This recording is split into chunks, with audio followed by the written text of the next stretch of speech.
Hey, great thinkers. Welcome back to another episode of the Think Great Experience. I am really excited about today's episode. Joining us today is Mark Reese. He is the owner of B52, an amazing restaurant. I've eaten there. Great food, burgers and brews. Two of my favorite things of all times. You've got two locations currently, and you are also a veteran of the Army National Guard and currently serving in the Air Force Reserve. Mark, welcome to the Think Great Experience. Thanks for having me. I'm excited to be here. Well, as a restaurateur, you have had quite the last 14 months, haven't you? Correct. Yeah, it's definitely been an up and down experience. Yeah, there's no doubt. For us attending restaurants, it's been an up and down experience. Not sure if we can go in, how far in advance we have to make reservations, what the restrictions are. But I can only imagine that, over the last 14 months, it's been challenging to say the least. But can you just tell us a little bit, and we'll talk about those challenges, but could you tell us a little bit about B52 and your history of starting a restaurant, which is awesome. I think so many of us have at least thought of, or maybe even dreamed of having a restaurant, but you actually did it. Yeah. So it was kind of a stroke of luck how it happened. I had just gotten back from basic training with the Army National Guard. And my now business partner had just gotten back from Austin, Texas, managing a restaurant down there. So I had worked for him for many years. We both have a lot of restaurant experience. I started working at Porter Creek Hardwood Grill and we ended up moving in together. And so we're living together. I'm working at Porter Creek Hardwood Grill, and he's managing at Stella's Fish Cafe in uptown Minneapolis. And one night we were out and I said, Brandon, I really don't want a boss anymore. And he goes, funny you mentioned that, because I don't either. Why don't we start looking? And one thing led to another. We got thrown a couple opportunities and we took the best opportunity that ended up working out great for us. Luckily, we took that opportunity and now here we are today. So two locations and growing. How did you come up with the name B52? What does that mean for you? So in Inver Grove Heights, off of Concord and 52, there was a B-52 crash in 1958. And what had happened was we were trying to figure out what name we wanted. And Brandon really wanted to incorporate Highway 52 with the name. And, and then my uncle came in and he talked about there was a plane crash not too far down the road that him and my grandfather were on, they were first responders to. And so it was kind of fitting, and we just kind of looked at each other. It rang B52 Burgers and Brew, and then it went from there. How great is it when you know you've got the name? Because you spend a lot of time thinking about it. Believe it or not, it's one of the hardest parts. It really is. I honestly think starting up from scratch, that was the hardest part, that and the logo. I mean, there's so much to be said in there. I remember writing my first book, or even my last book, that title is so critical. It's like you've got so much meaning in one name. Yeah. But I love it. And the food is great too. I mean, we were referred to you guys, and we've taken our team there for lunches, and you guys are awesome. The team is awesome. But you are coming out of the pandemic with us, and every business has been hit differently, whether it's retail or construction or the restaurant business. Can you kind of walk us through what that experience was like? Yeah. I know the pandemic started on March 11th, right? That's when it was declared, but you were kind of seeing the writing on the walls leading up to that.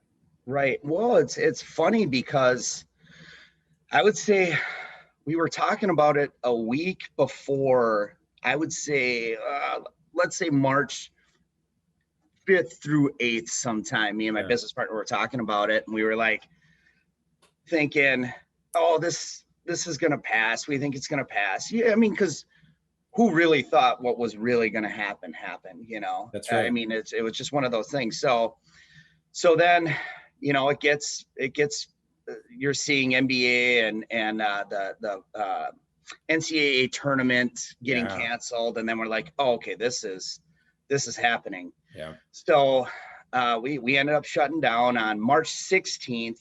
When it was declared March 17th, everybody was going to have to shut down.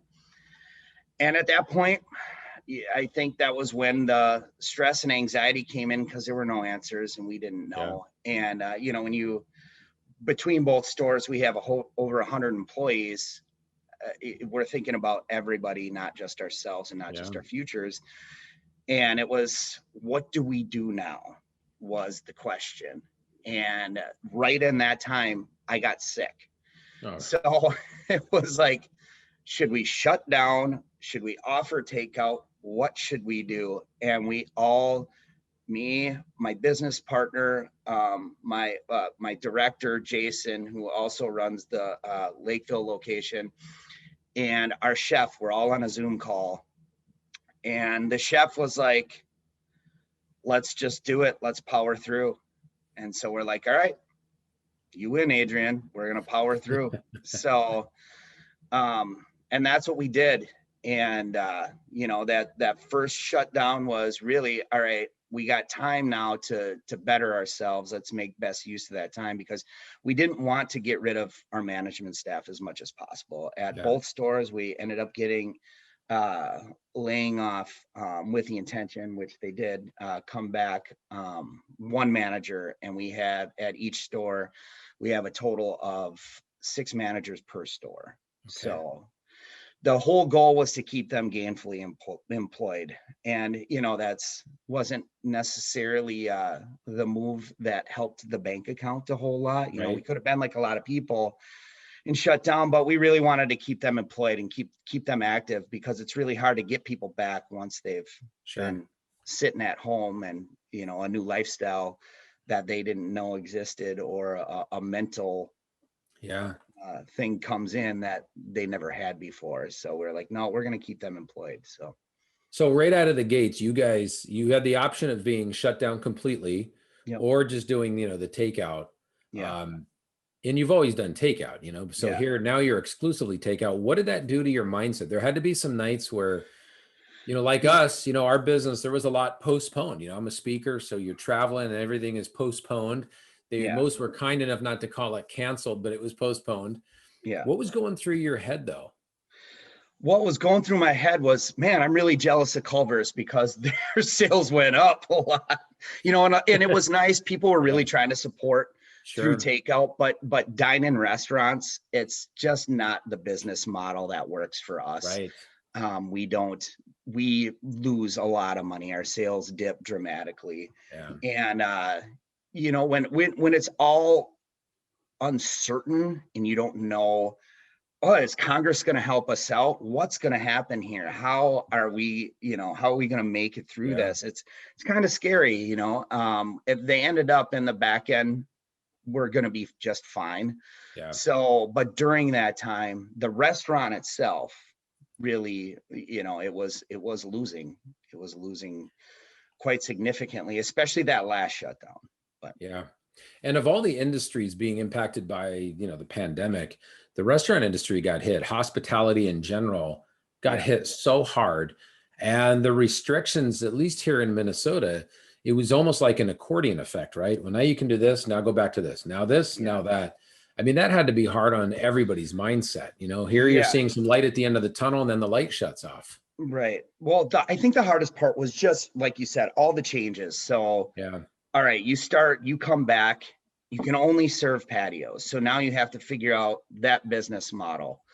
And then, okay, now you get 50% capacity. Now you got to rearrange your furniture to be 6 feet social distance. How are you going to do that? It's not as simple as just allowing people to sit at certain tables. We had to remove a lot of tables, remove a lot of furniture to make that happen. Right. And then the party limits would change. The guidelines changed. Like it seemed like weekly there was something new. You can't have people sitting up at your bar anymore. You got to close at certain times, this, that, and the other stuff. It was constant change that I don't think truly understand how much goes into that, because these are changes that you aren't doing on a consistent basis. Right. So you have a lot of platforms that you have to update on that. You have your website, you have Google, you have your, like, we have phone systems that we have to update with our hours, this, that, and the other thing.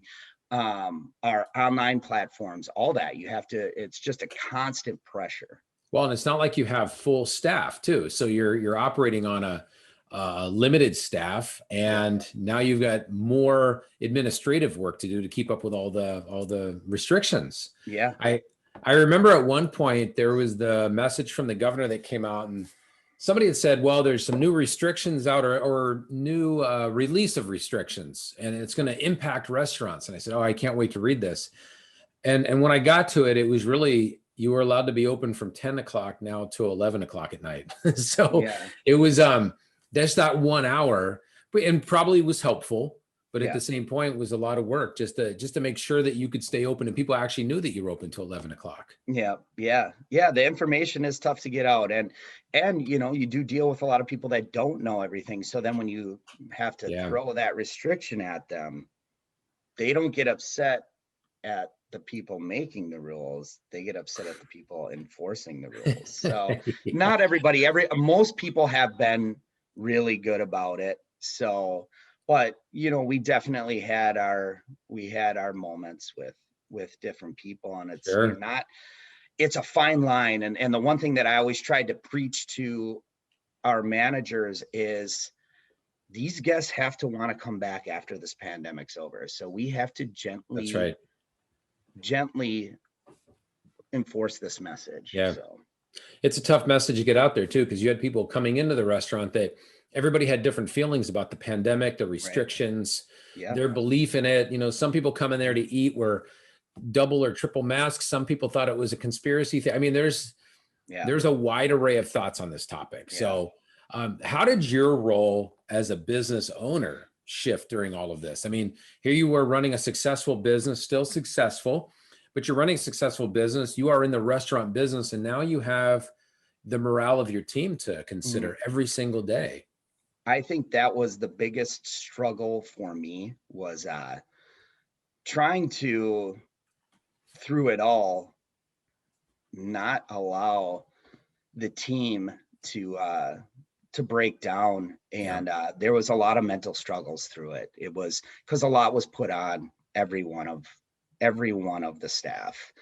And I mean, and that comes from the, you know, all the hourly employees through managers. A lot was really put on them, and we definitely dealt with a lot of mental issues. And you know, we even, it was so tragic, but we lost a bartender to a car accident in June. So yeah, it was like one thing after another just kept kind of piling up. And you know, and I know we're not the only ones. I know everybody had this stuff going on, but we're all human. So to try and keep it together was really one of the hardest things. And then for me, going home and trying to be a good husband to my wife while dealing with stress and not putting that stress on her, that was a really big struggle for me for about the first, I didn't really get that together well until the end of summer. And, you know, my wife is great. Luckily,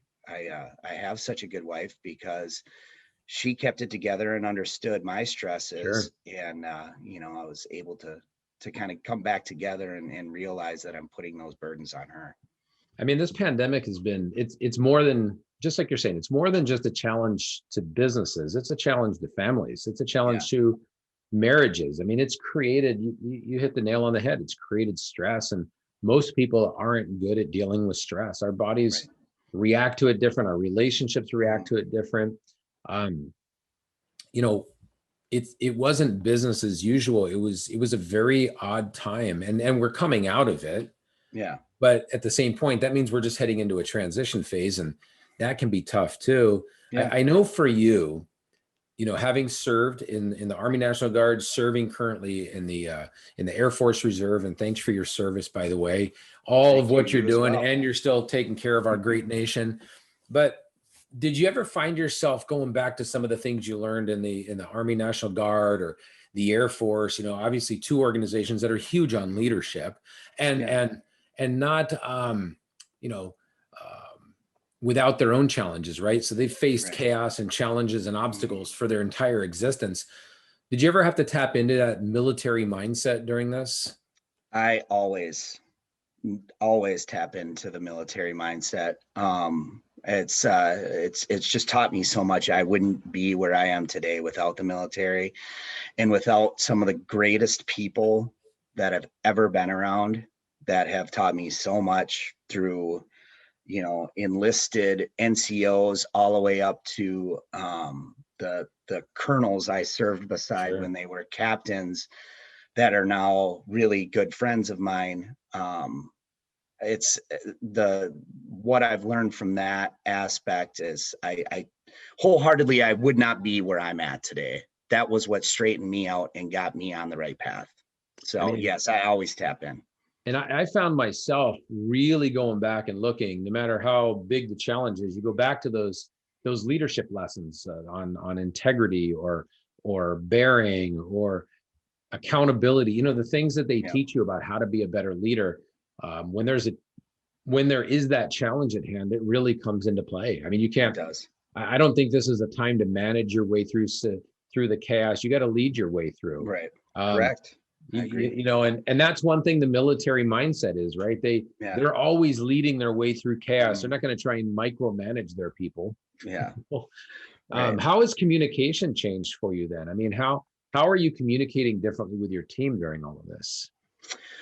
Um, I think communication has changed for the better. I think because we've had to communicate so much because of all the Yeah, changes, I think that's stepped up the communication game. And at the end of the day, being in the military and everywhere I've ever been, communication to me is the number one thing that is the biggest failure amongst most yeah, companies, organizations, and that includes the military. I mean, and so what I try to tell them is like, hey, we're never going to be perfect at it. We're going to do our best yeah. to, and that is my message, over communicate, because you may think everybody knows something, but there's that one person out there that didn't get the message. So you You just have to can't over assume that they communicate got it. it. Yeah, Right. So through it, we've had to communicate so much because of all the changes that it has gotten people a lot better. We're not perfect yet. We're getting better, but yeah. and that's all I can ask is that we just keep trying to get better. So, That goes back to that military mindset. They communicate a lot.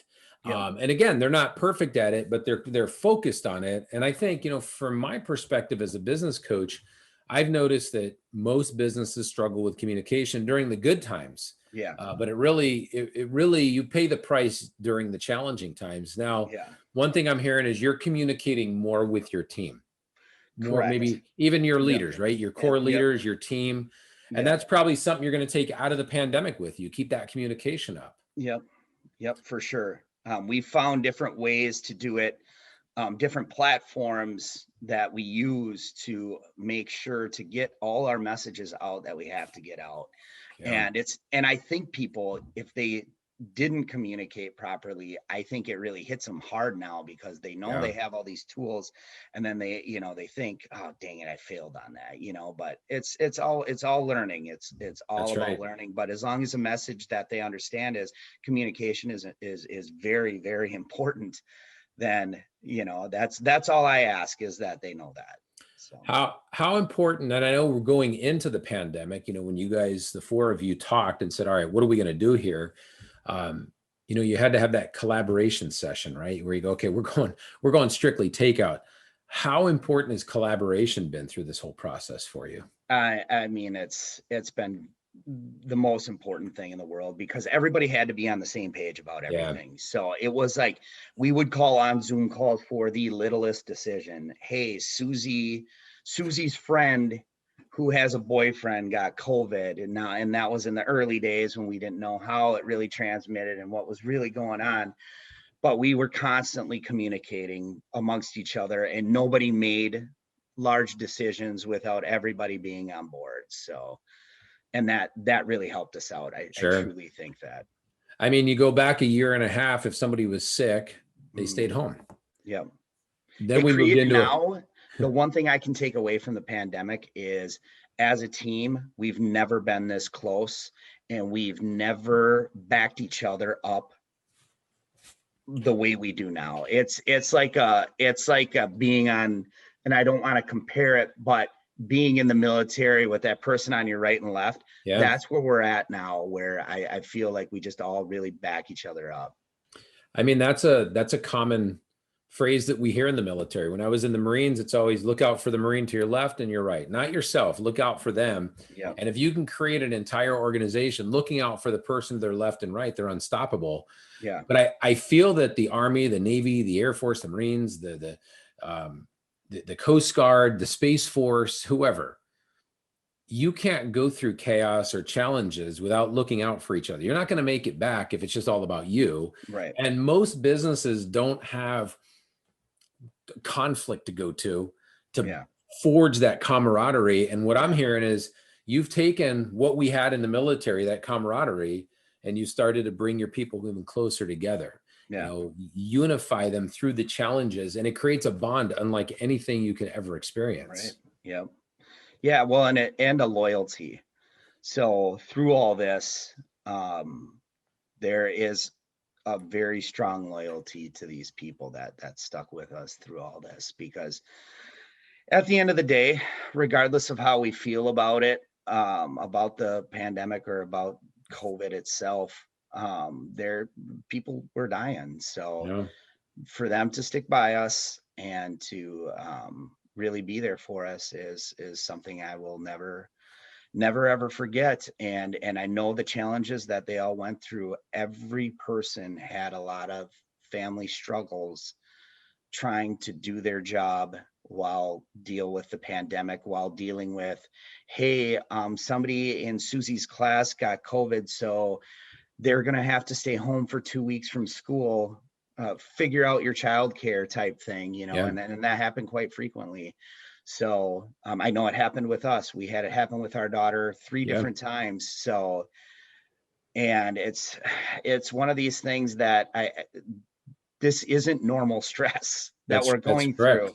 This is the most added stress you can go through on just a human level. I mean, obviously you take out some of the things that, military wise or things like that. Yeah, that is a stress like no other. But when you look at a society, the stress that we are going through as a society, man, I mean, it's very high level. Yeah. I mean, everybody's being impacted by this in a different way. But like you said, you've had people that have been laid off. You've had people that have had to homeschool their kids, if you will, or be there while they're distance learning. Yeah. So the amount of opportunities for people to not show up to work are there. So it's a crazy time. I know that for you, the personal and professional development of your team is important. Yes. And to a certain extent, some of that probably went on the back burner a little bit when you're just in this scramble mode. Yeah. How have you been reunifying your people, or making sure at least an outlook for the future? How do you get that as a priority again of focusing on that personal and professional development? Now that you have this camaraderie with them, you got this bond and loyalty, part of this transition phase is to get back into that development side, right? Yeah, for sure. So we've been doing, every week we do a Monday roundtable. So the head chef of Inver Grove, the GM of Inver Grove, and then the Lakeville management, we all get together and we just discuss everything. Yeah. Every week. So whether it be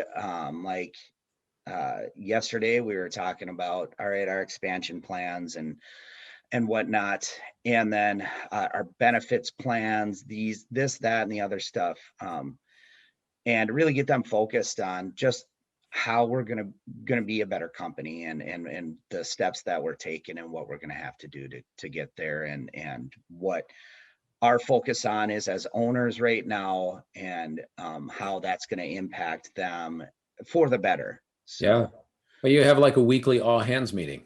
We do. Yep. And it's a creative meeting. So yesterday we were testing out buns, and and that's always our goal is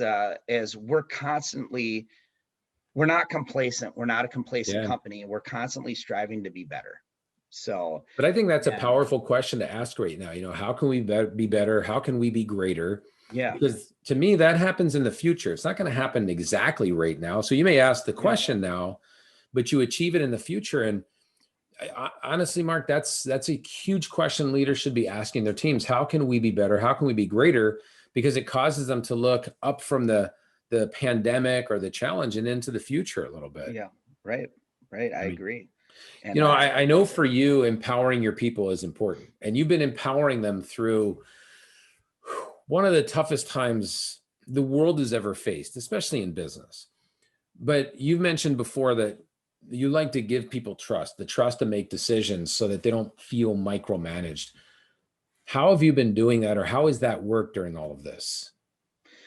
so I think what we've really done is just kind of delegated a lot of things off. Certain people handle certain things. So my business partner, Brandon, he's just fantastic. He's been fantastic with his foresight through all this to really see challenges that are going to come ahead before they actually happen, which, we sat down the other day and I thanked him for it. I said, without that, this would have been such a struggle without your intuitiveness and just way to forecast some of the challenges that lie ahead. Um, and so he did a lot of that stuff and really helped me focus on the team. So he would be in the background being like, all right, we need to have this rule, or we need to get these things all set up, blah, Mm. blah, blah. And then that way it took the operations where I didn't have to worry about that as much.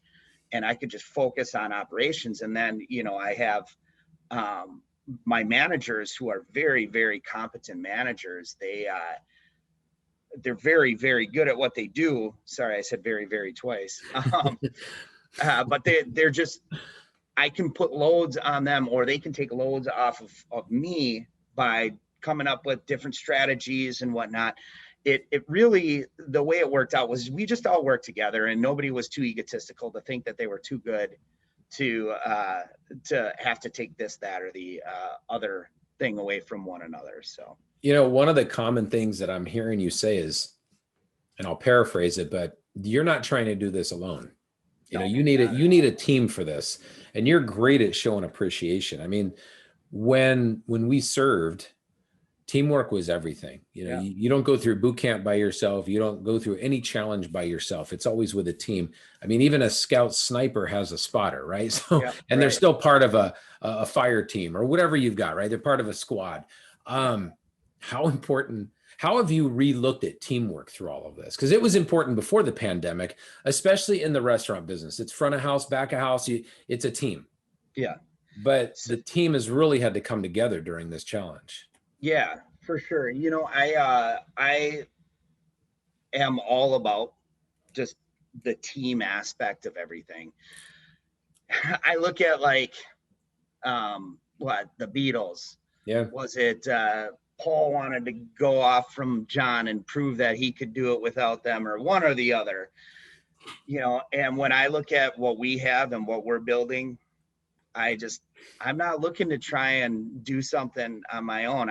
For me, I look at our team and we got a great team, and Yeah. I want to build it together. It's more fun that way. Like, I don't want to sit around and come up with ideas by myself. That's boring. Yeah. I actually, I don't want work to be work. I want to enjoy it. So I want to do it come up with fun experiences and ideas for the company itself, and watch them come to fruition. I mean, that's the beauty of it, is to sit back and actually enjoy it and be like, wow, look what we Yeah. created here. People are coming in here because they like our ideas and what we've put together. So, What was it like when you were able to start having those first guests back in? Because you went months, right? Months where it was just takeout. right. Yes. It was great, but it was very stressful, Yeah. because you did have such a certain person believes this, another person believes this. And because they couldn't come together on a common ground Yeah. and actually kind of work together on it, one would make the other mad, you know, and then it would come on us Yeah. like, hey, so and so's doing this, or look at so and so over there, oh, you know, with their hand sanitizer, blah, blah, you know what I mean? It created Sure. a lot of divisive nonsense I mean, that, it impacted us with our social skills. yeah, I remember the first time just kind of going out of the house, even going for a walk, and you saw somebody across the street. You're like, I guess I shouldn't walk near that person. yeah, I can only right. imagine when people started coming back in the restaurant, their social skills. You probably picked up on it quick that people were just uneasy. They were, they were. It was a delicate balance. It really Yeah. was. And you had those people that weren't uneasy, and they were the ones who were also tough, because you're like, you know, please just wear your mask. Do me a favor. I want you to Right. be in here. I don't want to deal with the BS. That's right. Okay.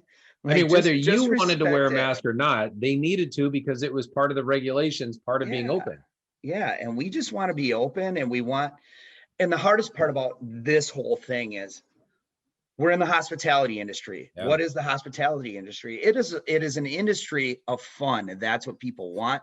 So then once you start taking the fun away, it makes it that much harder. And you're like, I do want everybody to have fun in here, but I get it. Yeah. Like, people can't have the kind of fun that they want to have. So it's like you're almost at a restaurant in jail. You know what I mean? So That's how it felt though. yeah, I no, mean, I know. whether you're going to a restaurant or a store or a hotel or a Yeah, church, yeah. people lost their ability to function naturally. Yeah. And what we do, we're not there to, the big rule enforcements we're going to have normally is just like, hey, if we see somebody's getting tipsy, we got to cut them off, and we got to make sure they get home safe. Yeah, That's really the only rule that was enforcement, it. that we ever really had to do, is any unruly guest or anybody who Sure. is obviously getting impaired, we got to take care of them. But now now you're bringing in pandemic guidelines where Yeah. we're trying to enforce masks coming down below a nose. Like, yeah, it was definitely Could you I'm just put your glad I mask see a up, light at the sir? end of the tunnel. Yeah, I'm just glad I sir. see a light at the end of the tunnel. Sir, I'm gonna need you to raise your mask. And would you like some fries with that burger? Right. Yeah. No, please stay with us. I know I just annoyed you by Yeah. that, but please order more. Well, and it didn't help that the restrictions or the guidelines or the message that was coming out statewide was always shifting. Yeah. So a lot of businesses were left, having to be the deliverers of bad news, if you will, or you Yeah. were the enforcer. Yeah. Which is tough. So yeah, I'll be glad to see the restrictions go away, Yeah. and I'll be glad to get in restaurants where you can we sit back up at the bars now? Is that a thing? Yep. Hey, Yep. You can sit back up at the bar. there you go. Yeah. There you go. Well, that brings back some of the fun. So you're on the right Yeah. track. Right. Well, hey, let me ask you this then. Restaurants they become a part of that community. I mean, Yeah. where people gather, they can break bread together, they can have a drink together. That was all kind of ripped apart from a lot of us, and the not every restaurant made it. There were some that went out of business. So as you come back, do you ever think about how the community rallied to support businesses? Because that's happened with a lot of cases, right? Where I know you remember the Lakeville Chamber, and Yep. Krista and her team are great at promoting that. But Hmm. what was that like to see the community rally around an establishment like yours? Did it make you realize how important you were to them? You know, it was, we got um, a lot of good feedback and a lot of compliments from a lot of people that have said, and even coming from elderly folk, how much they appreciated that we, followed the rules, Yeah. and really did our best to make people feel safe, and come in and enjoy their time. and the community really did. They really did stick behind us. And without them, obviously our Yeah. doors wouldn't be open. And I'm confident in our future, as it's going to be a bright future for us. At least where it stands now. I guess we'll see how the economy rolls out Yeah. with all this free money. What is that? Is there going to be inflation? What's going to happen? For for every action, there's a reaction, right? Right, right. But I mean, without that community that we've been so a part of in both locations, in Inver Grove for 10 years and now Lakeville for 2, Yeah. they really did stick behind us. And it's the beauty of what we do is, a lot of people are in industries where they know they're surrounded by people in that same industry. Well, the beauty Yeah. of what we do is that we get the school janitor mixed with the local pediatrician. Sure. We just get so many different walks of life that walk through that make it so interesting and beautiful. And that's what I love about it so much, is we got to take on everybody's different experiences throughout this. And it I was think people probably go into the restaurant business maybe for different reasons, but for you, what's the best part of owning restaurants? um for me, it's the people.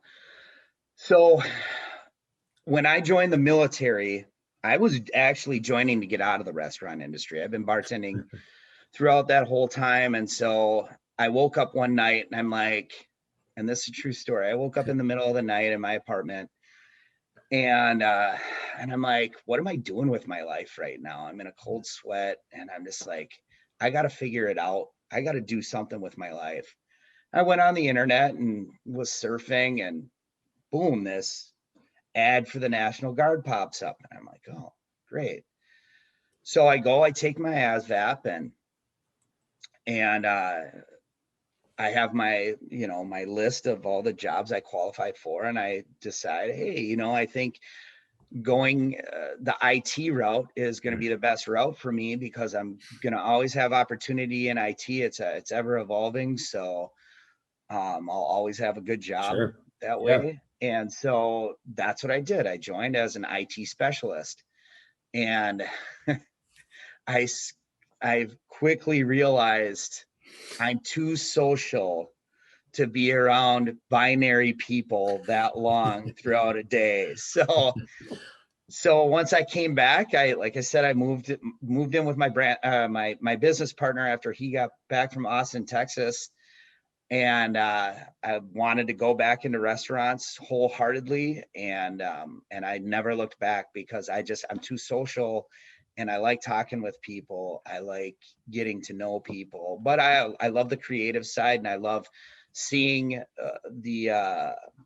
seeing my work come to a success, or Yeah. seeing being proud of what's in front of me. So Well, you've got a lot to be proud of. I mean, you guys made it through this whole um, obstacle phase that we're in right now, the pandemic, and you've got a bright future ahead. But you've also said you feel that people should choose a job you love, and you'll never work a day in your life, right? So, correct. do you still feel that way about the restaurant business?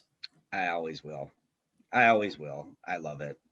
Even no matter that you went through the pandemic, you went strictly takeout, you had all the new regulations and policies and procedures, you're Yeah. still loving what you're doing every day. I look at the pandemic as what is it when you join a fraternity Oh, the and they hazing? haze you and all that. That's all I'm looking at it as. It's like, all right, it was our rite of passage. Now we're, hopefully, if all the stars align, and God willing, our sacrifices that we made will be rewarded in the end. Yeah, So this was a longer hazing session than any of us ever thought. right. I remember it was just 2 weeks to flatten the curve. That's all we need. Yeah, And I know. And I was I dumb think it enough would to have believe been, it. yeah, but 52 weeks later, it's going to happen soon. But It went on longer than we ever thought. I think even whether you're in the military and you have a deployment, there's a time period on it that typically is the time period, or even in boot camp, you can get out on this date. I think that was one of the hardest parts. We didn't know, there's no date, that we can lock into. So Yeah. we're constantly moving around like we're in this fog. Yeah. And that's where I believe that we really need leaders that guide us through that. Even for my own business, we saw everything we had scheduled for a year and a half be postponed. Yeah. And when that fog is there, it's like the fog of war, right? You don't always know where to go, but leaders help find a pathway. And it Yes. sounds like that's what you've done. And I've got to ask you about, your moment of greatness. You've had many of them in your life, but you talked about starting hockey at a later age. And so we're shifting from the pandemic and we're going back a number of years to when you're in Yeah. seventh grade. And I think this is a very powerful story of Yeah. also, your dad supporting you, believing in you, investing in you. But can you share a little bit about that moment of greatness that you had as it relates to hockey and you being an older player? Yeah. So growing up, we were very poor, food shelf line poor. But sports was always very prevalent in our family. Everybody's still to this day. I mean, my daughter's at the U, going for a sports management major. So sports has always been it's an important part of what we like to do. But I always wanted to play hockey. Dino Cicerelli was my favorite hockey player. I just absolutely adored the North Stars, and we couldn't afford hockey. It was just too expensive. Mm-hmm. All my cousins played, and I go to their games. Went to a couple. They went to a couple of state tournaments with South St. Paul, and and they were much older than I was, but it was one of those things where I looked up to them. I always wanted to play. Well, finally, my dad I wouldn't say he had enough money. I think he went into debt to do it, but he put me in hockey, and I started out at seventh grade, and I was not good. I couldn't skate backwards. I couldn't stop. The only way I could stop was when I was going forward and there was a board there, I would run into it and fall. So it was That's bad. one technique. Yeah, yeah. And the kids laughed at me, and I was actually a fairly decent athlete. I was pretty good. I usually made the good teams. So it was tough for me because I'm a competitor. And they were laughing at me, telling me, "Why are you joining so late? Why are you doing this?" Just over and over telling me I couldn't do it. So after that season, which, I had gotten better, but I was just so far behind. And really the only way to catch up when it comes to skating is to have ice time and skate. Mm-hmm. So my dad said to me, he goes, "Well, Mark, do you want to play for fun? Do you enjoy this, or do you actually want to put in work and try to get good?" And I said, "Well, I want to get good." And he goes, "Okay, well, I'll sign you up for some camps. Wow. And you're going to skate a lot in the summer." So my seventh grade year, I didn't play baseball, and I just focused on hockey in the summer. And he put me into this camp called Eurocan, and it was based out of Cottage Grove, Minnesota, and it was 8 hours on the ice. So you did 4 hours fundamental training. You do 1 hour at a time. You get your Zamboni break, then you get a lunch, come back on. The last hour of the day was scrimmage. So I would do 4 weeks at a time, and this was harder than any military training I ever did. It was a bunch of Russians and Canadians running this camp. And back in the 90s, still at this point, they weren't nice guys. And like boot camp on ice. But they taught you the fundamentals. So the following year, my 8th grade year, I tried out again, and I made C again. I made C Bantam. And but I was better, and I was one of the best players on the team. I scored the most goals that year. We won a couple tournament championships and whatnot. And then I did this camp again in the summer, and I grew up leaps and bounds at that point. So then I come back for tryouts my ninth grade year, and I I did great. We scrimmaged a couple teams, and I had scored a couple goals and turned some heads. But in South St. Paul, it was kind of a good old boys club that back in the day, South St. Paul was really good at hockey, and they really Mhm. farmed their kids all the way up, and they kept them all together, and that's why they were in the state tournament so often, as these kids all played together. So they didn't really ruffle many feathers, but we were sitting there waiting for the teams to come out. They're going to come and post them up on the glass, and all the kids that made fun of me were all there when I first started.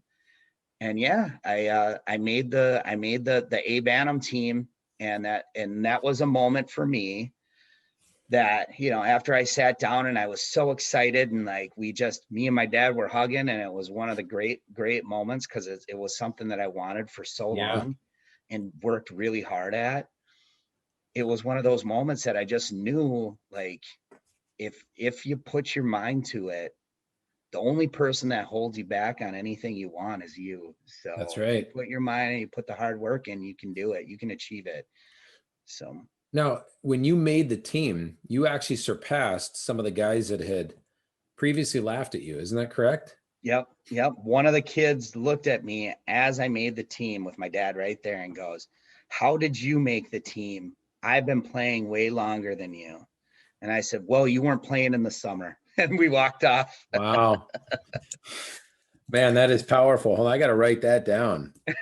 Playing in the summer. I mean, we may have come up with one of the possible titles for this episode. So look, I got to ask you this, because that is a moment of greatness. Not only did it bring you and your dad closer together, but the confidence it must have built in you Yeah. is certainly still with you today. But you went many years watching your cousins play hockey. Yep. And there was probably a point where there was no light at the end of the tunnel. You just weren't going to play. It wasn't in the cards.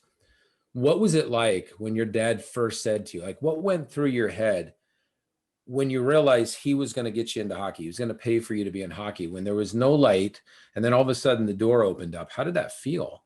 It was the most exciting moment as a child that I ever had. And like I said, because we went through a lot of pain, a lot of things that, like I said, it was a very rough childhood. So to get that moment to where my dad said, I'm gonna just go into debt, and you're gonna play hockey because I know you want to play. And yeah, I mean, it was a very exciting moment for me, and to play for South St. Paul, because we had just moved from Invergrove to South St. Paul, and all my family was from South St. Paul. When I went to the state tournaments, we were rooting for the South St. Paul Packers. So to play for them was great. And the moment I got to step on varsity ice with my dad there. Well, and the funny thing is I lost an edge, so I'm out there and I'm falling left and right. We're playing Henry Sibley, and I cannot stand up my first shift ever. And I'm playing varsity, and back then when it was called Lakota Arena, it's full, both sides full, because everybody came to the games, and I'm out there and I'm falling, and like, great, my first time out there, and I dogged it. But you got there. That's the Yep. key. Yep, But for sure. earlier we talked about how important it is to provide that professional or personal development for your people. Yep. And what I'm hearing in this story is, your dad kind of took the leap of faith with you, and you went in and started playing hockey. But then there was a moment where he took it to a new level and really helped develop you, this 8 hours a day, right? Yeah. The Canadians and the Russians, Yeah. beating you up there. But that was really a testament to his belief level in you. When you Yeah. focus on that, and here you are coming out of, maybe we couldn't afford this first round, and now he's putting you into 8 hours a day. The belief level he had in you, how did that make you feel when that became a possibility to go through that level of training? Well, I think I was too young to understand that. his, and the thing is like, he really did focus with me a lot on, we would do, when I first joined baseball, he got all these, there were Tom Hauser baseball videos on how to throw a ball, how to do this. And he was really good at showing me and teaching me and working with me to get me better and develop me when it came to sports. He wasn't as good at the schoolwork. But he, like he was really good at that stuff. So I just thought it was normal. And like, when he put me in that, because of what how well he was able to develop me as a baseball player, I just thought, all right, Dad says we're going to go to camps. I'm going to go to camps and I'm going to get better because, I'm going to do everything they tell me and it's going to make me better. Right. So, I mean, there really is. I think people listening right now are going to be inspired by what you've done at B52 with your team, making it through the pandemic. But I also think they're going to be inspired by the fact that you started late in hockey and became a star player. You accomplished your goals, even though you started late. There's probably a lot of people listening right now that, maybe they feel that I'm starting too late in life, but I don't think that's the case. I think this is a perfect time to start. No. And let me be clear, I wasn't a star player. I was a good player. Okay, but in your dad's eyes, you had to be a star player, right? You were the best out there in his eyes. Yeah. No, it was a great moment. Like when they put that team up, I hugged my dad like I never hugged him before. And I know how proud he was of me, and he hugged me back. And it was definitely a great moment in my life. But you can start to see where a lot of these principles that you believe in started to take form, developing people, believing in them, trusting them, and also just that power of a team. You wouldn't have been able to do it without your dad. Right. And for him to believe in you says a lot. So, I mean, that's an empowering and inspiring story. So, my takeaway from that is I need to start some new things myself. I need to get on the ice more. Yeah. All right. Maybe we're figuring out what this whole title will be on here, but how important is it for you to give back to the communities or do give back for people as part of your business? It's been a really big part of our business for since conception. That was, when we first were opening, we talked about some things that were going to be very important to us, and giving back to the community has always been something big. Yeah. I think both Lakeville and Edinburgh Grove residents and the people that are in the chamber would say that we used to do a lot of different give backs. Now, granted, the pandemic shifted a little bit where we had to kind of change that model, and we ended up having to do give backs for our employees that were unemployed. But we're looking to get back to that here very soon. But yeah, it's very important. It's very important. We have, our 2019, we between both stores to the community gave back $122,000. So it's a very big part of what we do. Do you involve your team in that, or is this just something you and the leaders do, or can they get involved too? Nope. Yeah, they get involved. So basically what we do is our biggest give back that we have done in the past is we connect with any of the sports organizations or any of the local school clubs, or whoever is trying to raise money for the schools or teams. They reach out to us, and we do these nights where they come in and they bring a flyer, and any dollar that they spent, they would get 50% back on. It's going to have to change a little bit. Just through the pandemic, we're going to have to change that percentage up. But it's still going to be significant, because how we look at it is we're not looking to do a charity to make a bunch of money. So we like to keep that percentage to where they're actually getting money to put toward what they need to put it toward. Yeah. So Well, we may have to team up with you. We have a foundation for awarding scholarships to military spouses. That's all we Oh, do. nice. Yeah. Yeah. So our first one was in 2019. That was the first time we did it.